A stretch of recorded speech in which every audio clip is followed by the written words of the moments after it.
कभी कभी ना जिंदगी आपको गिरा देती है ताकि आप उड़ना सीख सकें। जी हाँ, साल था 2001 का। ऑस्ट्रेलिया की टीम भारत के दौरे पर आई थी। जी हाँ, वही वाली ऑस्ट्रेलिया टीम, बहुत खतरनाक वाली यार। Adam Gilchrist, Matthew Hayden, Ricky Ponting, Shane Warne, Glenn McGrath, Mark Waugh, Steve Waugh, वो वाली टीम। और ये टीम ना 16 टेस्ट मैच लगातार जीती हुई टीम थी। तो अब भारत की टीम से खेलेगी टेस्ट मैच है, तो डर का माहौल तो जरूर था पूरे भारत में। पहला टेस्ट होता है मुंबई में और बड़े आराम से ऑस्ट्रेलिया जीत जाता है 10 विकेटों से। That's it. Australia have won 16 test matches in a row. A comprehensive 10-wicket win for the Australians. भारतीय ड्रेसिंग रूम और क्रिकेट फैनों में भी मायूसी छाई हुई थी। अब दूसरा टेस्ट मैच होना होता है कोलकाता के ईडन गार्डन्स में, जो कि कह सकते हैं एक रणभूमि बनने वाली थी। पहला दिन होता है उस टेस्ट मैच का। ऑस्ट्रेलिया ने ऐसे रन ठोके मानो जैसे कि क्रिकेट का बैट नहीं, मशीन गन चल रहा है, ऐसे लग रहा था।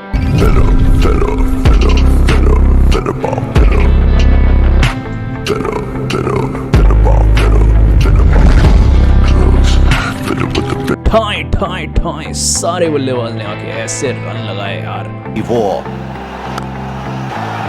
That's a fine shot from Steve Waugh. A little bit of width offward by Ming. Oh, 4 runs again. Pitched up and smashed down. 445 लगाए ऑस्ट्रेलिया ने। अब भारत की पारी। पहली पारी में भारत केवल 171 में ढेर हो गई। बहुत चिंताजनक स्थिति। फॉलो ऑन मिला, यानी कि उसी मैच में उसी पिच पर एक और बार भारत को खेलना पड़ेगा अपनी दूसरी पारी। ठीक पहली पारी के बाद रात को टीम होटल में माहौल बहुत ठंडा था। कुछ खिलाड़ियों ने तो यहाँ तक कि चौथे दिन के खेल के बाद फ्लाइट लेने के लिए सामान भी पैक करना शुरू कर दिया था, क्योंकि उनको पता था यार कल तो बुरी तरह हारने वाले हैं। उस वक्त के भारत के कोच जॉन राइट ने बाद में इस टेस्ट मैच के बाद ये बताया था कि हम सबको लगा था कि बस 2 दिन की अब औपचारिकता ही बची है और कि हम अपनी हार को कितनी देर तक टाल सकते हैं। लेकिन चौथा दिन शुरू हुआ और एक खिलाड़ी जो टीम से अंदर बाहर होता रहता था, जिसे कि लोग एक स्टाइलिश बल्लेबाज तो जरूर कहते थे लेकिन मैच विनर नहीं मानते थे अभी भी, वो आता है क्रीज पर नंबर 3 पर खेलने। वैसे तो नंबर 3 पर राहुल द्रविड़ खेलते थे, लेकिन क्योंकि राहुल द्रविड़ कुछ मैचों से अच्छा नहीं खेल पा रहे थे और फॉर्म में नहीं थे, तो कोच ने उनसे कहा था कि आप 6 पर खेलो और जो बल्लेबाज 6 पर खेलता है वो अब 3 खेलेगा। उस बल्लेबाज का नाम वीवीएस लक्ष्मण। पहली पारी में नंबर 6 पर बल्लेबाजी करते हुए उन्होंने 59 रनों की पारी खेली थी और सबसे अधिक स्कोर बनाया था भारत की ओर से। Oh, he's flighted through the offside. It's 15.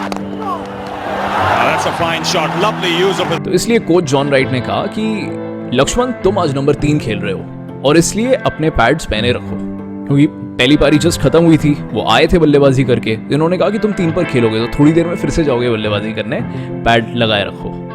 सलामी बल्लेबाजों ने शुरुआत तो दी लेकिन बड़ा स्कोर कोई नहीं बना पाया। 3 पर आते हैं लक्ष्मण, ठीक ठाक खेल रहे थे। 4 पर सचिन भी अच्छा नहीं खेल पाए। In the air and that's out. He's caught behind. 5 पर कप्तान सौरव गांगुली ने थोड़ी देर तो जरूर अच्छा खेला, थोड़ी रेजिस्टेंस दिखाई और 117 रनों की साझेदारी लगाई उन्होंने लक्ष्मण के साथ, लेकिन फिर वो भी 48 पर आउट हो गए। अब भारत 232 पर 4। इस वक्त राहुल द्रविड़ आते हैं नंबर 6 पर बल्लेबाजी करने। उस दोपहर से उस शाम तक ये दोनों खेलते गए, टिके रहे। घंटे बीते, ऑस्ट्रेलिया के गेंदबाजों के कदम भी भारी होने लगे, वो थकने लगे। ग्लेन मैकग्रा का गुस्सा, शेन वॉन की बेबसी, जेसन गिलिस्पी के बाउंसर और स्लेजिंग, इस सब के बीच 2 बल्लेबाज डटे रहे। उनको जैसे कि कुछ फर्क ही नहीं पड़ रहा था और थोड़ी देर बाद शॉटें लगे जा रही थी, खासकर वीवीएस लक्ष्मण के बल्ले से। और हर शॉट के बाद ईडन गार्डन्स गूंजता लक्ष्मण लक्ष्मण लक्ष्मण। लेकिन लक्ष्मण भी दर्द में थे। एक पुरानी कमर की चोट उनको काफी सता रही थी, पैरों में भी क्रैम्प्स आ रहे थे, लेकिन चेहरा शांत था। Cover drive, on drive, late cut, कुछ भी नहीं रुक रहा था।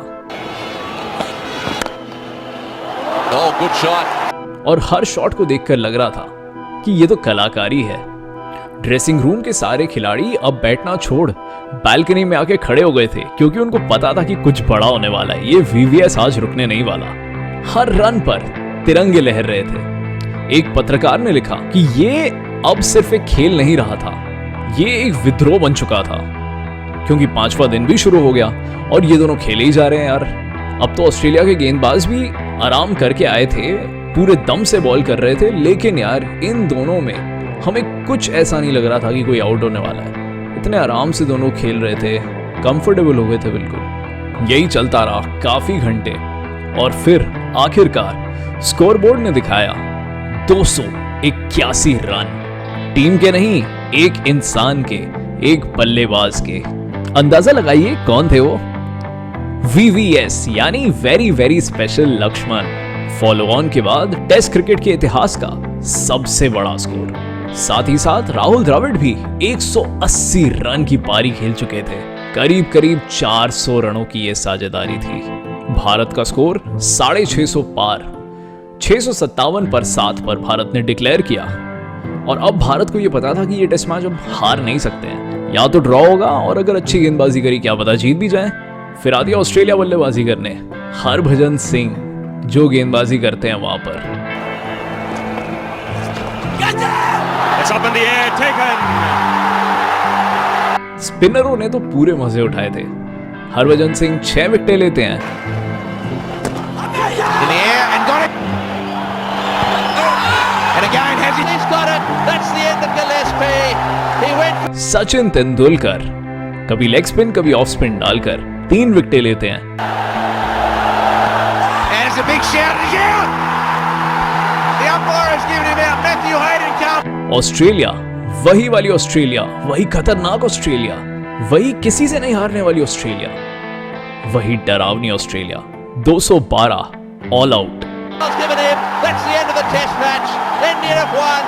India have won in dramatic style. The whole of Bengal are on their feet. The series has been levelled. That is, well, what a victory. The third team in 1,535 test matches to win a test. जीतों की 16 मैचों की लकीर कोलकाता में टूट गई। भारत के coach ने बाद में हंसते हुए कहा, मैंने तो बस कहा था कि पैड्स मत उतारना। उसने 2 दिन उतारे ही नहीं। उस दिन VVS लक्ष्मण ने सिर्फ रन नहीं बनाए, उन्होंने खुद को, अपनी टीम को और पूरे भारत को फिर से खेल की दुनिया में जिंदा कर दिया। 2000 के साल में मैच फिक्सिंग के स्कैंडल के बाद भारतीय क्रिकेट का जो ग्राफ नीचे जा रहा था, यहां से वापस उठना शुरू हो चुका था और इसका श्रेय हमेशा VVS लक्ष्मण को ही जाएगा। इसीलिए 281 सिर्फ एक स्कोर नहीं था, ये था द रेसरेक्शन, यानी कि पुनर्जीवन।